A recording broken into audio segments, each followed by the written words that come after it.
Good morning and hello to anyone who is listening at this early hour.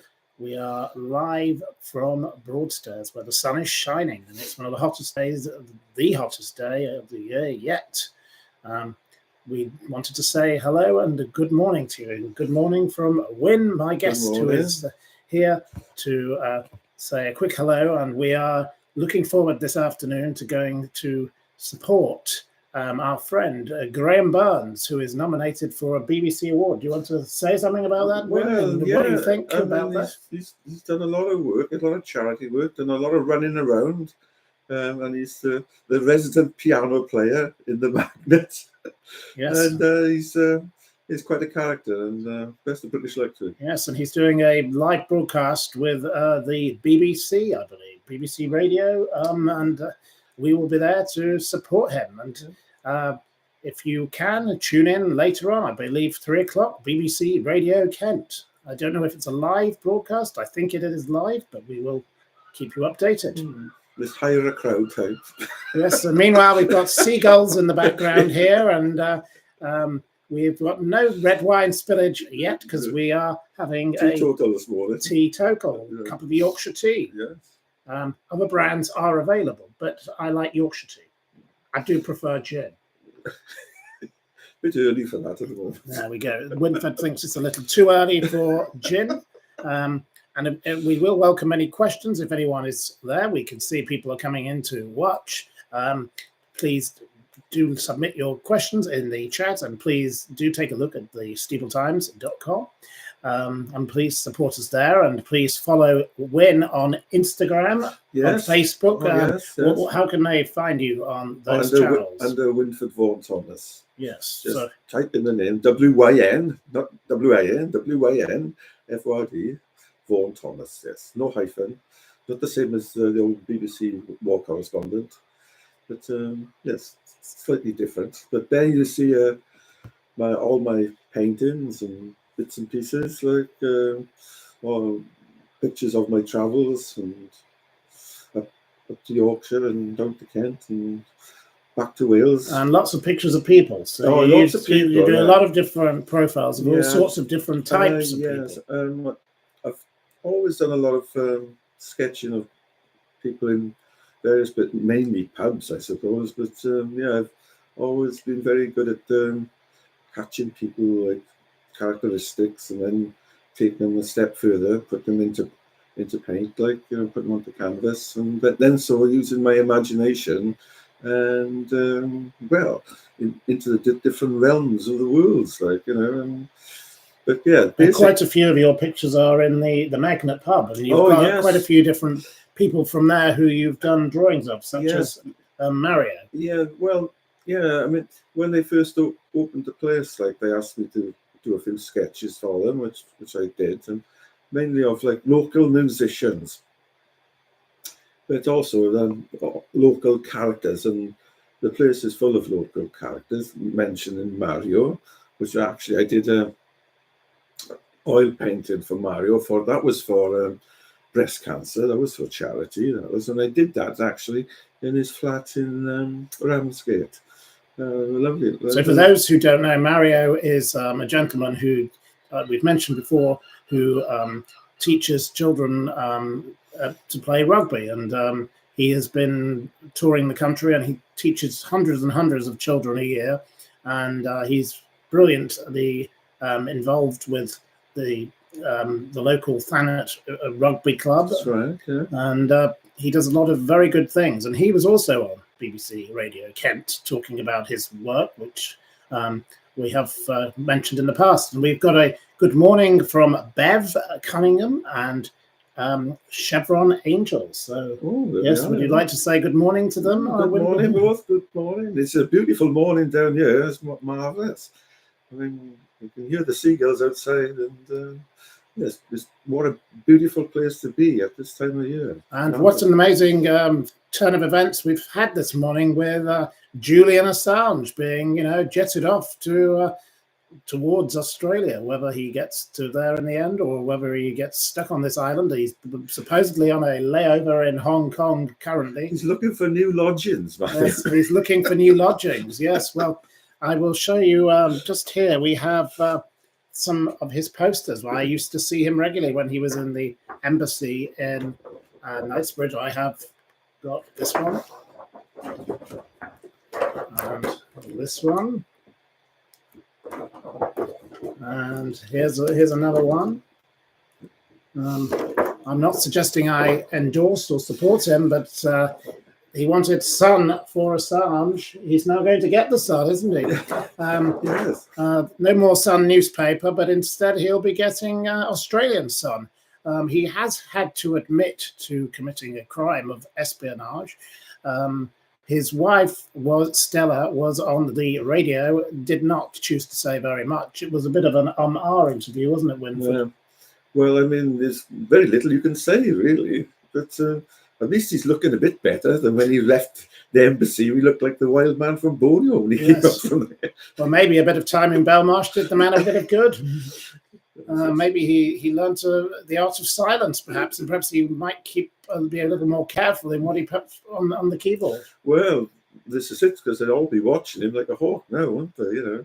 I mean, he's he's getting his freedom back, and then we'll just have to watch that space. But this is a man, I would say, who he was quite happy to expose information he felt should be exposed, but when people said things about him that he didn't like, he chose to get all uppity and shirty. So there is a lot of contradictions here. He's cost this country an awful lot of money, caused an awful lot of chaos. Those poor Ecuadorian embassy people, they got a little bit sick of him, and supposedly the smell and his cat and the naughty things he perhaps got up into in the broom cupboard in that embassy, a bit of Boris Becker going on. But we have to defend what a racket. What a racket. So, Wynford, will you miss Julian Assange now he's left Britain? Well, not really, I don't suppose. I mean, he has to rebuild his life. I'm sure he will. And he's still got a lot of support out there. But then again, he's got a lot of people still think, what he did was wrong, like especially the Yanks. Well, we have a question. Chevron Angel, how long was he imprisoned?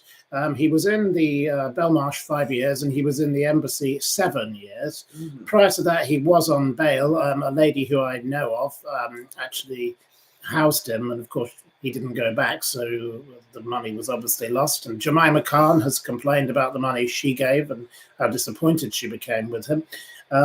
Many people I know have been very, very supportive of him, and they've been to visit him. Don't forget this. Our friend in the wannabe MP for Russia, Nigel Farage, as in Garage, of course, used to go and visit him in the embassy also. Did you know about that? I didn't know. I didn't know he was allowed visitors, was he? He had many visitors. I believe even Kylie Minogue paid a visit at one point. Pamela Anderson was a regular visitor.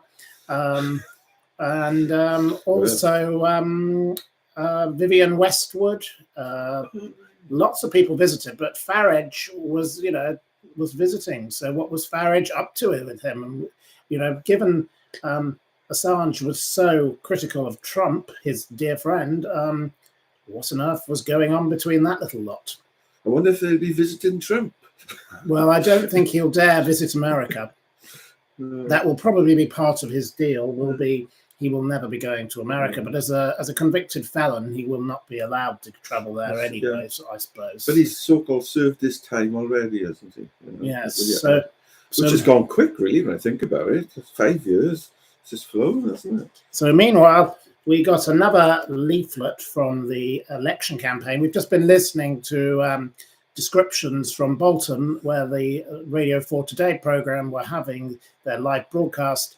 What were the descriptions of Keir Starmer and Rishi Sunak? Well, not very flattering. Not very flattering at all. Disappointing and dull were two of the descriptions. Also hungry for power. How unusual for politicians. And self-serving and not delivering very much. The general public are a little bit sick, I think, of this. Well, they're bored now. I think they're bored stiff, and they just want to get it over with. They know what the outcome is. And having yourself been involved in elections, Winford, what do you think? Has this been an election campaign that has enlivened you? I mean, the thing is, like, they've known like the end result from the beginning. So I mean, it's really hard work. It's all uphill, like, and sooner the result comes out, the better, and people can get back to normality. If we ever do get back to normality, what is normality? Yes, what is the new normal, as they say? I don't know if normality ever existed in the first place. I don't buy into the concept of normal, but here we have a leaflet finally from Helen Harrison. Now, some of you may know Helen Harrison because she recently stood in Northampton. Did you recall that election? No. It was a by-election caused by the then MP, Peter Bone. Now, Peter Bone was a bit of a figure of fun in Parliament who wore silly hats in Parliament and got told off for it on one occasion. And he would always quote his then wife, Mrs. Bone. We never got Mrs. Bone's. This is the wrong party. She's been the raving loony party. And he should indeed. And he would quote Mrs. Bone, and he'd say, Mrs. Bone thinks this about lawnmowers or whatever. And in the end, David Cameron would always say, what's Mrs. Bone's view going to be on this? She became a sort of go-to figure that no one actually, a mythical go-to figure, because meanwhile, he was up to no good, firstly, with this lady who worked for him, she doesn't like to be called his girlfriend. This is her name, Helen Harrison. And he also got into some trouble for a bit of exposure of himself to a male aide in a hotel room they were staying in, and also was found guilty by the parliamentary authorities of being a bully and all sorts of other things. Now, he continues to deny this, but he was forced to stand down, and there was a by-election, and Helen Harrison stood in Northampton. She turned a Conservative majority of, I believe, 17,000 into a 7,000 majority for Labour. Ooh. Would you say this woman, Wynford, would make for a good person to be then given another seat? Ooh, that's a tough one. I don't think she will get elected again. Yes, so Miss Harrison has been parachuted into East Thanet, where she's standing. Now, as people have pointed out on social media, you can see here, this lady has a certain look, black hair, and then you turn the page and you get that. It doesn't look like the same person. Well, they use a lot of filters these days. Yes, so people have been complaining in this election about manipulation of information and images. Do we think, Wynford, that this is an accurate portrayal of a candidate? Well, as an artist speaking, no, they look like three different people, to be honest with you. But but there we are. She backed Boris to get Brexit done. And I don't think that's a very good idea, myself. No, well, nor do I. And she was celebrating leaving the EU. Her campaign literature is quite appalling. She overuses exclamation marks in a very strange way. But this lady has no natural affinity with this constituency. Do you think candidates should be local? I think it's an advantage for them if they're sort of like homegrown, because they know more about the issues, the local issues that need addressing. I mean, if you just say parachuted in, I mean, I know it does happen, on safe seats and the rest of it, but really speaking, you need a voice in the community that people can relate to and a face that people know. I mean, at the moment, the ladies look like three different people. And if she's not sort of familiar with the local issues, it's going to find it very hard when you go knocking on the door.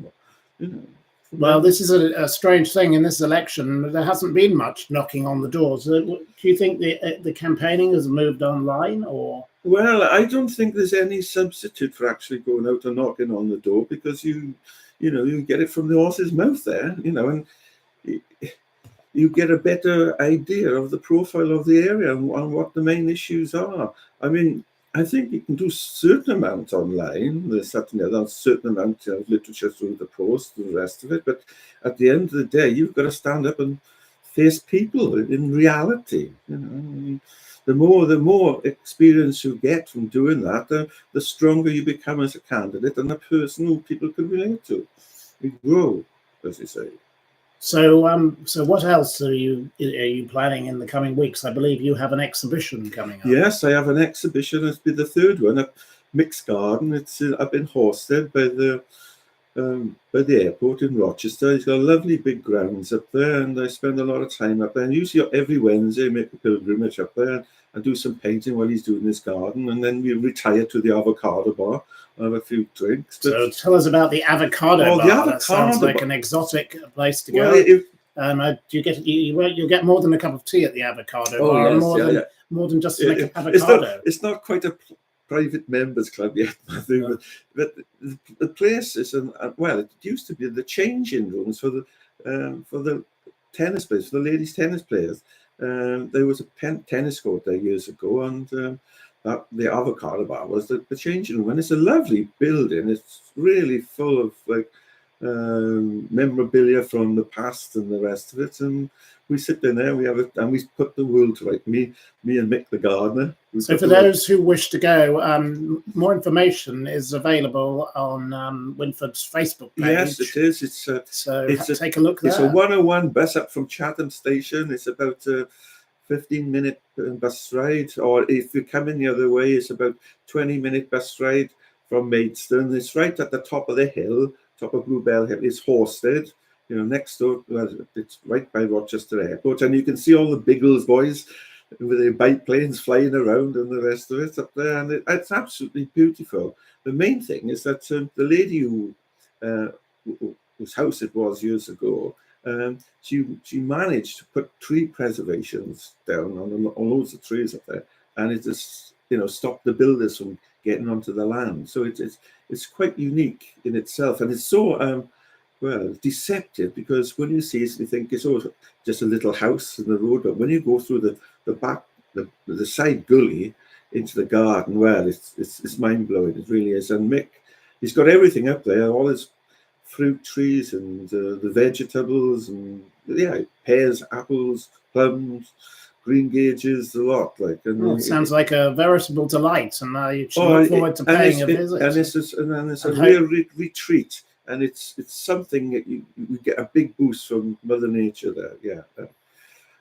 And how many other artists are involved? Well, I've invited a few out. A few from Sussex, a few from Kent, and a few from London.